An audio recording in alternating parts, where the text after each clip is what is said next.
Now, have you ever seen Asians talk about white people in such a way? Of course not. As an aside, Asians spend hundreds of millions of dollars a year on eyelid surgery. 10% of South Koreans have already gotten the procedure, more in Japan. They call it corrective eye surgery, because slanted eyes are apparently a deformity in the eyes of Asians. They say they do this in order to look more Western. When asked what that means, they say white. Well, there's nothing Western about round eyes. Everyone in the world has round eyes, except for Asians. So why don't they simply say, we don't want to look Asian? Because when you're ashamed of what you are, the most painful thing in the world is to have to say it. Just so you know, Will Smith's production company, Overbrook Entertainment, produced this crap. Well, did anyone expect this clown to produce anything that dignified us?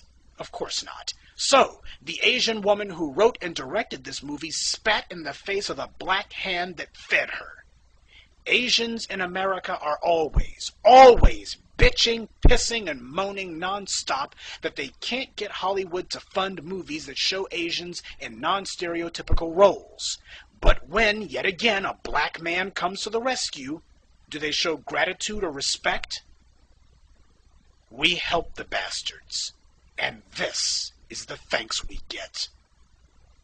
And they want us to feel sorry for them because Shaquille said ching chong? Drop dead! Black people, you better wake up. Because it seems some of us never learn. Even after the Asians disgraced themselves with saving face, there's some black people who are producing another vehicle for Asian actors. This one is called American Dream, Chinese Ambition. Now, even though black people were the ones who produced this thing, for some reason the Asians can't resist disrespecting black folks anyway. I didn't know it was the year of the monkey. Next time you hear Asians whining about how they're portrayed in movies or TV, tell them the way the Asians are abroad is not because of China's culture, it's because of the nature of the Asian people as a whole. They attack and ridicule us not because they don't know any black people, as some simple-minded blacks have tried to convince themselves, but because, like their white idols, they are desperate for something they can find to look down on. Anything to make them feel good about themselves. After all, when you hate your eyes, you hate your hair, your round face, yellow skin, short stature, and black hair, you better find someone else to dump on, or you'll slit your own throat. I could go on, but the point is made about why the Asians attack us. What I want you to understand is that there's nothing new about this. Black leaders have been warning you about the Asians for decades. I'll let the Grand Master Teacher himself remind you in his own words. If we don't understand it, if we don't wake up soon, we are in for the greatest single Holocaust in human history. We've got no friends. Nobody's going to defend us. You think the Asians going to come to our defense just because they're non-white? Don't dream. Don't put too much stock. Logically, it made sense. They've been discriminated against too. Makes real sense for there to be an alliance between Africans and Asia. They're the majority of humanity. But there's no assurance of it. There are people looking for their people-ness.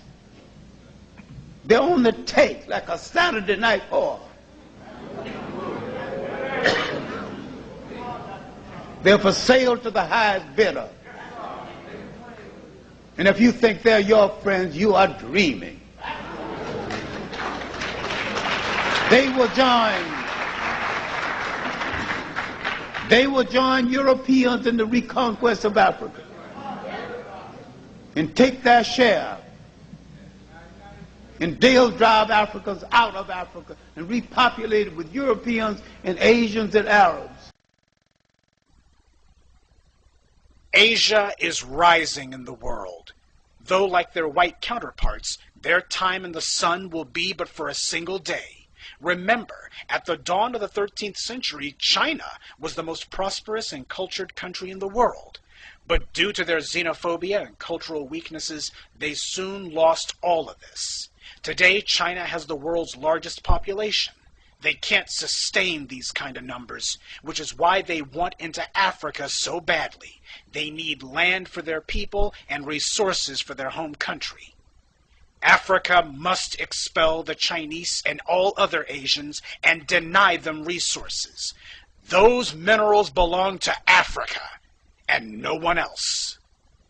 The Chinese, the Asians in general, are like gluttonous pigs. They will consume everything if Africa lets them. China is in the midst of a population crisis. They can't grow food fast enough, can't create enough energy, and even though they have taken manufacturing away from the U.S., there's no way in hell that they can provide enough jobs for all of them. They have growth right now, but ultimately it will stop, resulting in a nation where there's a huge working class, a tiny ruling class, but still leaving the majority of Chinese as the starving class. So China hopes to copy Indonesia's example. The Indonesians immigrated to Madagascar in huge numbers and completely overwhelmed the native Africans there. Today, people don't even know that blacks had always been there until the Indonesian invasion. Will that be the fate of Africa? Yes. If the leaders allow Chinese immigration and unregulated industrial plundering by the Asian nations to continue, Africa will become an economic or even physical colony of Asia.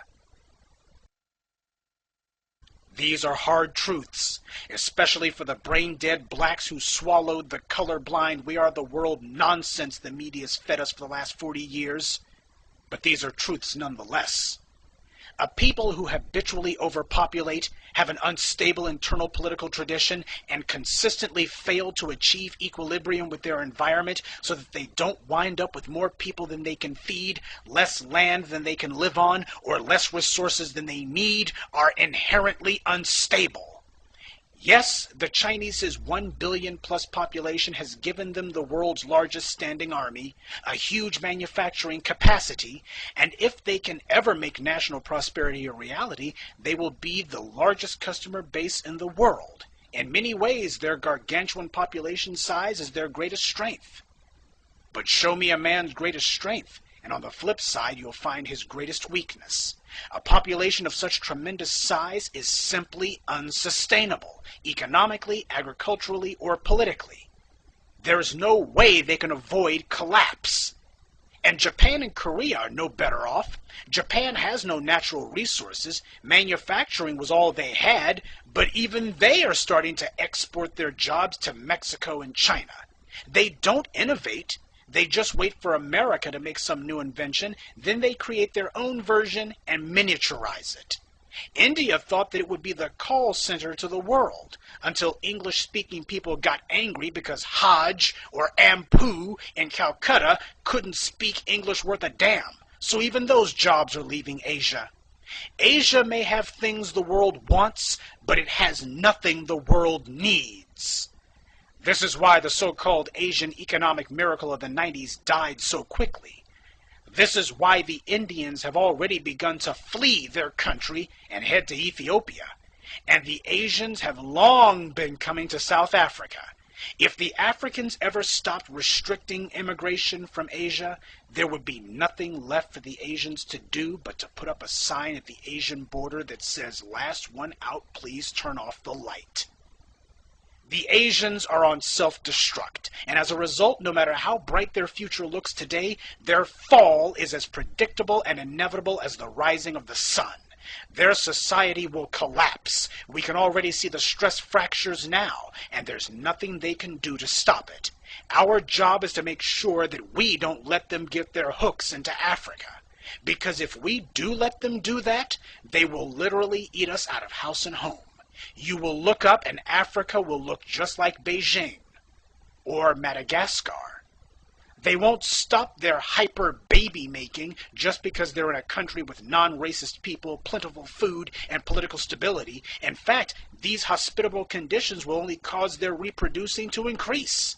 And in the end, they will overpopulate Africa and consume its resources beyond any hope of replenishment until eventually they reach societal collapse anyway. The only difference is that we would share their fate. Our job is to make sure they don't drag us down with them. As Randy Newman said, short people got no reason to live. And they certainly got no reason to put down roots in our home.